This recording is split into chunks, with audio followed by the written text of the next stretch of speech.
In-depth, investigative. This is KXAN News. In a loss for Texas today, the U.S. Supreme Court sided with the Biden administration on one of the state's challenges to federal immigration policy.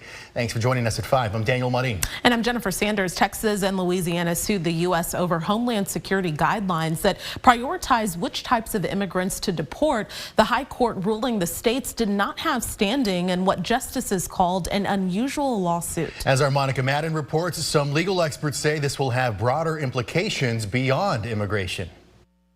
In a win for the Biden administration, the United States Supreme Court finds the Department of Homeland Security does have authority in prioritizing deportations of some migrants over others. Immigration policy is supposed to be the zenith of federal power, and it's supposed to be the zenith of executive power.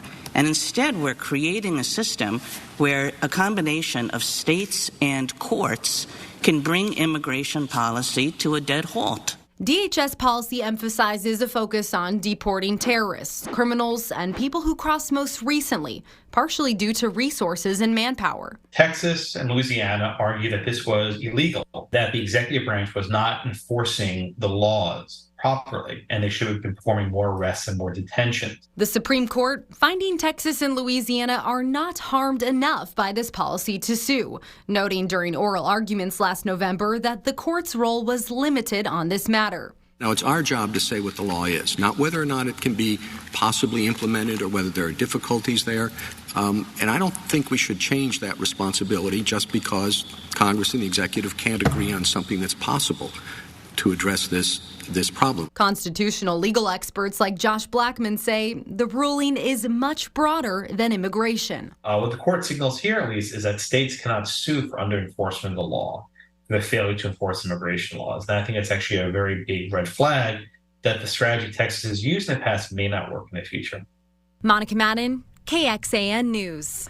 And the high court's ruling was 8-1 with Justice Samuel Alito dissenting. Now going in depth, while immigration policies here in Texas focus more on illegal immigration, new polling data from the Texas Politics Project at UT Austin says half of Texans believe the U.S. allows too many people to immigrate here legally. Even more Texans support the state's deployment of police and military resources to the border, and 40% of those polled believe the state spends too little on the border. The Texas real estate developer at the center of Attorney General Ken Paxton's impeachment, Nate Paul, has pleaded not guilty to charges of making false statements to banks that loaned him more than $170 million. Now, Paul waived his scheduled arraignment Monday before a U.S. district judge here in Austin. That's according to court documents. There's no reference to Paxton in Paul's indictment, which accuses him of making false statements to multiple banks in 2017 and 2018. But one of the banks later received a subpoena from an attorney Paxton hired as an outside independent prosecutor to pursue complaints Paul had made after the FBI raided his offices. Well, local health leaders say more Mpox vaccines are now available. Austin and Travis County held a town hall today on Mpox, previously referred to as monkeypox. Travis County recently reported the first case of the season, and Austin Public Health says the best way to stop the spread is to get a shot. Doctors say anyone can catch Mpox if they're exposed to it. Last summer, you'll remember, we saw a surge in cases during June and July.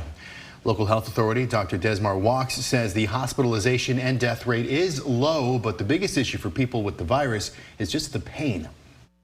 This virus can affect very sensitive areas of the body and cause extreme pain. Most of the hospitalizations that we've seen have been for pain control. This virus also can affect your life, your livelihood, keep you out of work for several weeks, cause child care issues, and ultimately affect your quality of life.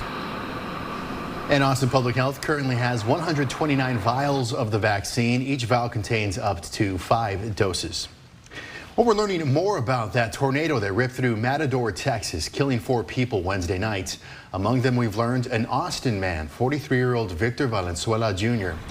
Now, the damage there is extensive. Texas DPS says the storm damaged 61 total structures, things like homes, businesses, as well as sheds and barns, destroying 29 of them. As of last night, 80% of the town has their power back. We could learn as soon as today about the strength of the tornado. The National Weather Service assessed the damage earlier this week. And we've seen extensive damage in small communities, David, really across our state. It's heartbreaking. Our guess is that it may be rated as an EF4, which is almost the highest on the scale. Winds could have been over 160 miles an hour up there. We will let you know just as soon as we get word from the Weather Service. Let me take you outside here. It's a much calmer evening, sunshine and hot temperatures. You guessed it, 95 degrees right now on the Whittlesey Landscape Supply Cam in southeast Austin. It's 99, temperatures spiking again to what has been our daytime high so far in Austin, 97 in Georgetown, and a few triple digits coming back. Those won't be the last we'll see in the Hill Country this weekend. You factor in the humidity and the feels like temperature is uncomfortable. It's in the triple digits in Austin, as hot as 116. That's what it feels like right now in Flatonia. The heat advisory that we've been under for days now is extended until 9 p.m. tomorrow. Heat index values even in Austin for the first half of the weekend as hot as 112. And then temperatures get even hotter. We'll take a look at a slight chance of rain and the return of the heat wave coming up. All right, David, thank you. As the first anniversary of the Supreme Court's ruling overturning Roe v. Wade approaches, people on both sides of the abortion issue are now reflecting on how the nation has changed over the past year. The White House is moving to protect still existing reproductive rights, but as NBC's Alice Barr reports, the Republicans running for president are staking out their positions. 1 year after the Supreme Court overturned Roe v. Wade, the consequential ruling has led to seismic shifts in the nation's healthcare, cultural, and political landscapes. It's complete and utter joy that it was finally overturned. It feels like a betrayal. A new NBC News poll finds 61% of Americans surveyed disapprove of the High Court striking down the constitutional right to an abortion. That includes 77% of women aged 18 to 49 and even a third of Republicans. Nearly half of all U.S. states have now banned or restricted abortion access, with regulations pending in roughly half a dozen more. A patchwork of policies around abortion exceptions for the mother's health have left many medical providers uncertain when they can intervene, some raising concerns about the effects on even routine women's care. We are limiting our patients and our practitioners, and when we do that, we may not understand the ripple effects. As Democrats and the White House press to restore reproductive rights. We made so much progress. We can't let it take us backward. GOP presidential candidates competing for evangelical votes. Every Republican candidate for president should support a ban on abortion before 15 weeks as a minimum nationwide standard. While President Biden is counting on the issue motivating more voters from his side of the aisle. In Washington, Alice Barr, NBC News. Indictments in a federal fentanyl case. The U.S. Attorney General says it's the first of its kind and involves another country. And just how much will Ken Paxton's impeachment trial cost? We'll tell you this much. It's certainly not cheap. How much attorneys are getting paid per the hour? Several Chinese companies and individuals connected to the manufacturing of fentanyl have been indicted on criminal charges. This is the first indictment of its kind. U.S. Attorney General Merrick Garland says the 4 chemical companies, along with 8 Chinese nationals, are responsible for chemicals used to make fentanyl entering the U.S. Just one of these China-based chemical companies shipped more than 200 kilograms of fentanyl-related precursor chemicals to the U.S. for the purpose of making 50 kilograms of fentanyl, a quantity that could contain enough deadly doses of fentanyl to kill 25 million Americans. And Garland adds the companies promised stealth shipping to avoid detection from law enforcement. And a bill to develop a new test and better resources for a drug that has Texas health officials sounding the alarm has passed the U.S. Senate. It's called the Trink Research Act, introduced by Texas Senator Ted Cruz and Vermont Senator Peter Welch.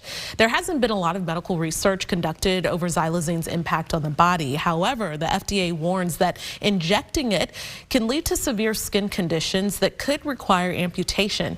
Back in March, the Texas Department of State and Health Services warned it found xylazine in a batch of fentanyl. Well, dry weather returning today in Austin, and unfortunately, if you look at the month-to-date total, we've seen less than half of what we would expect during what is typically one of our rainier months of the year. Lake levels both going down almost an inch in the past 24 hours, and the heat wave is returning. In your weekend forecast, next. The impeachment trial of Ken Paxton could cost a lot of money. Texas House members hired Dick DeGuerin and Rusty Hardin, two of the most high-profile defense attorneys in all of Texas. And though they're taking a pay cut, their price tag is still pretty steep. Yeah, they were hired at $500 an hour to prosecute the case. Our Ryan Chandler joining us now to, Ryan, really help us understand how pricey this could get. Yeah, well, y'all are right. It's not coming cheap, right? It's going to be a pretty penny. And we only know this because of our KXAN investigator, David Barrere, and a legal expert. They obtained the records that show that these attorneys' payments could easily hit six figures, could even go into the millions of dollars. Now, those contracts don't give a maximum value or any kind of payment structure, but David Cole, a Dallas appellate attorney and a legal expert, says that what the prosecutors Rusty Hardin and Dick DeGuerin and their teams are getting in this kind of case is still an extraordinary discount. Usually when they're doing this kind of work, he says that they could charge up to $1,500 an hour. Yeah, that's a lot. And Ryan, we know that in civil litigation, we know that the discovery process before the trial, that's what usually costs the most. Yeah. How much is that costing? So the state actually got another pretty big discount during the discovery process because instead of hiring big law firms like Rusty and Dick DeGuerin work for, they hired House investigators to do this. The House General Investigating Committee used several other attorneys during its initial investigation. That's when we saw them lay out the initial evidence in front of the committee, and that was a big discount. The committee contracted with those three outside attorneys, and they each earned between $4,000 to $5,000 for that work from March 20th through the end of April. Now, the Texas Legislative Council also brought in three other attorneys to investigate the case for the General Investigating Committee. And that paperwork shows the chief counsel, Aaron Epley, was brought on March 16th at $10,000 a month. Two others earned $3,600 a month. So at those rates for all six of those attorneys, all of their work in April, the total was about $27,000. Again, I should note that the attorneys working on behalf of the House are being paid by the state. That's taxpayer money, and all those records are public. So we have a transparent look at how all of this is costing. All right, Ryan, you know you've been busy at work. Thank you so much for breaking this down for us. And don't forget, we do have everything we just talked about over on KXAN.com. Just read David Barrere's cost breakdown under this story.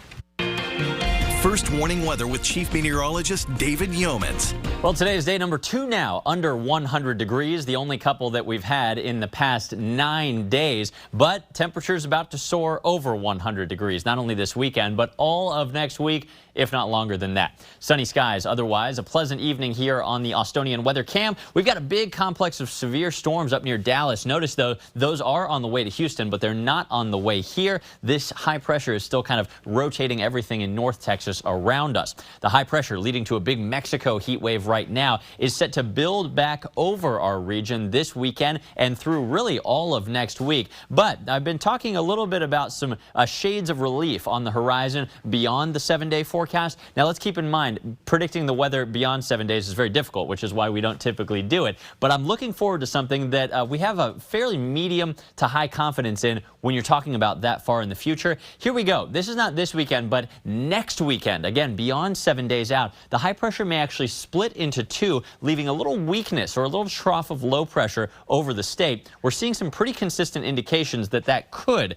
fingers crossed, lead to some scattered thunderstorms and maybe a slight relief in our temperatures. Again, this is not this weekend, it is next, so we'll keep you posted as it gets closer. In the next 7 days, we don't see any of that hope of relief. We just see temperatures that keep marching upward back to record levels next week. Remember, in the recent heat wave that we were just enduring a few days ago, we hit 106 a couple times, but we're talking about 107, even hotter weather next week, and a couple of those would be records for the calendar day. A little bit more of good news. The muggy meter may actually show a little slight relief during that oppressive heat next week. Right now, it's still very humid on the scale outside, but next week, as the temperatures soar even higher than they have been, the heat index may not be setting all-time record levels. It may feel slightly more comfortable with that 107 instead of feeling like 120 degrees like it could with higher humidity. Let's talk about your weekend forecast. As the heat builds, you might be heading to a body of water, your neighborhood pool, Barton Springs, or maybe Lake Travis. 81 degrees out there tomorrow morning with a few low clouds to start. Late in the day, lots of sunshine, a 10% chance of an evening storm out west of Austin, but it probably doesn't affect your plans as temperatures soar back to 101. How about 103 for your Sunday afternoon golf game? Maybe that's better earlier in the day. By 1 p.m. Sunday, though, as you're wrapping up brunch, it's already 98 and feeling much hotter with the humidity. So remember your heat safety tips this weekend and beyond. Drink water, rest in the shade. If you are out and about exerting yourself, especially with little kids, their bodies don't regulate their temperature quite as well as ours do. So really keep them extra hydrated. Keep your pets indoors in the AC where they belong in a Texas summer. And when you do take them out on the concrete or pavement, be really mindful. If the asphalt or pavement or sidewalk, whatever, is too hot for your bare feet, it's actually too hot for theirs. So keep them in the grass or keep them indoors, as I mentioned. And always check your back seat. They say look before you lock. We never want to accidentally leave someone or something unattended in a hot car. Tonight's forecast, 78 degrees with a breeze from the south. A little 10% chance of a storm wandering in overnight, but it's probably not going to happen. The same is true tomorrow with gusty south winds and high temperatures back in the triple digits at 101. Look at the morning lows. Sunday morning, no cooler than 80. Monday morning, that's a record at 81. And here come the record highs, 106, 107, and 106. Several records in jeopardy next week. Next Friday, that's the last day of June. 106 would beat the current daily record by 5 whole degrees. We continue to learn more about the submersible that claimed the lives of 5 men while heading to the Titanic wreckage. What the Coast Guard is now saying about the next steps in the investigation. We're hearing for the first time today from family members of the 5 men who died on the submersible that went missing near the wreckage of the Titanic. And now teams are trying to figure out what may have led to what they describe as a catastrophic implosion. The Coast Guard is leading the investigation from their base in Boston, and that's where we find Jay Gray.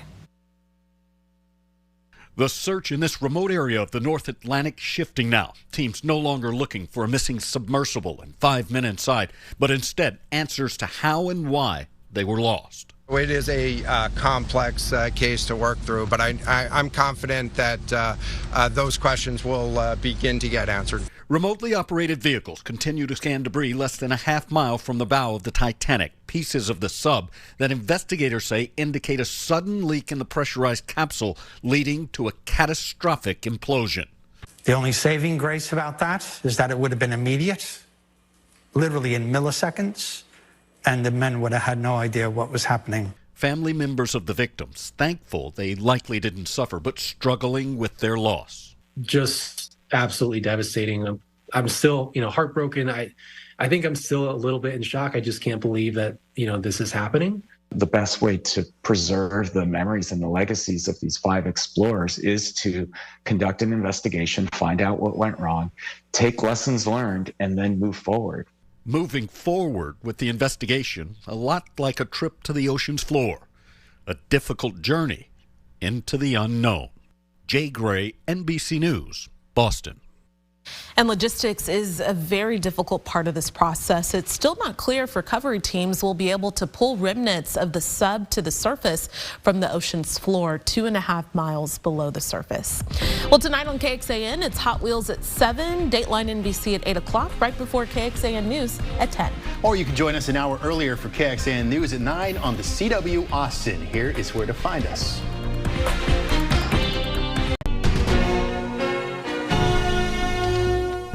Thanks for listening to KXAN News Nightly. You can also listen to KXAN News Today every morning for more in-depth coverage of what matters most to you.